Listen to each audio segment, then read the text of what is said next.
Good morning and welcome to Poetry and Poets with SueAn Stradling Collins, the director of the Apache County Library District. Today I'm going to do something a little bit different. Since Father's Day is this Sunday, I thought I would read some poems about fathers, and because I didn't read any about mothers during Mother's Day, I'm going to include them also. So I'll start with Mother's Day since it's already passed. The first poem I would like to read is called Rock Me to Sleep by Elizabeth Akers Allen. Backward, turn backward, O time, in your flight. Make me a child again, just for tonight. Mother, come back from the echoless shore. Take me again to your heart as of yore.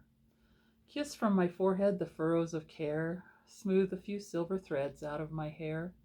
Over my slumbers your loving watch keep. Rock me to sleep, mother, rock me to sleep. And this one is called If There Are Any Heavens, My Mother Will All by Herself Have. And then it goes on. I'd like to, I don't know if the camera's going to be able to pick this up, but this is an E.E. Cummings poem. And E.E. Cummings played with language and the way it looked on the page. And so I'll try to read it the way it looks on the page. If there are any heavens, my mother will, all by herself, have one. It will not be a pansy heaven, nor a fragile heaven of lilies of the valley, but it will be a heaven of black-red roses. My father will be, deep like a rose, tall like a rose, standing near swaying over her, silent, with eyes which are really petals, and seeing nothing with the face of a poet, really, which is a flower, and not a face with hands, which whisper. This is my beloved, suddenly in sunlight, he will bow, and the whole garden will bow. It's a beautiful poem, and I haven't told you about a former professor of mine named G. Lynn Nelson, who influenced my life beyond belief. But this was one of his favorite poems, and so it has meaning for my mother that I love, but also because Lynn loved it so much. Okay, let's leave those tears behind.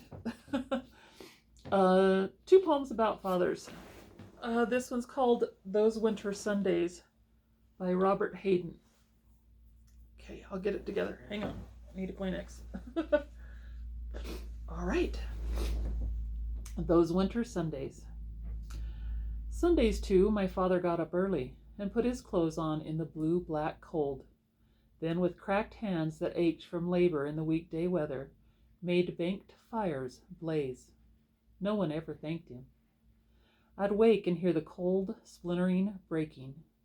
When the rooms were warm, he'd call, and slowly I would rise and dress, fearing the chronic angers of that house, speaking indifferently to him, who had driven out the cold and polished my good shoes as well. What did I know? What did I know of love's austere and lonely offices? It's an amazing poem. Poetry has a great deal of power. That's why I love it so much. Sorry. Okay. This is a new poet that he is living.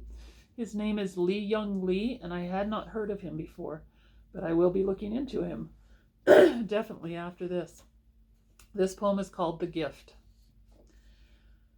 To pull the metal splinter from my palm, my father recited a story in a low voice. I watched his lovely face and not the blade. Before the story ended, he'd removed the iron sliver I thought I'd die from.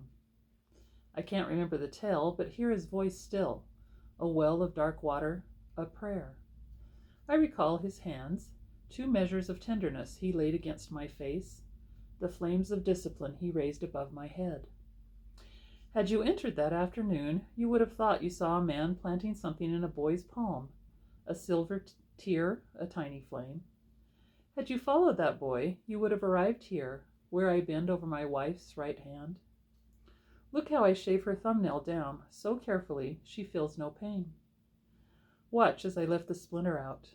I was 7 when my father took my hand like this, and I did not hold that shard between my fingers and think, metal that will bury me, Christen it Little Assassin, or Going Deep for my heart.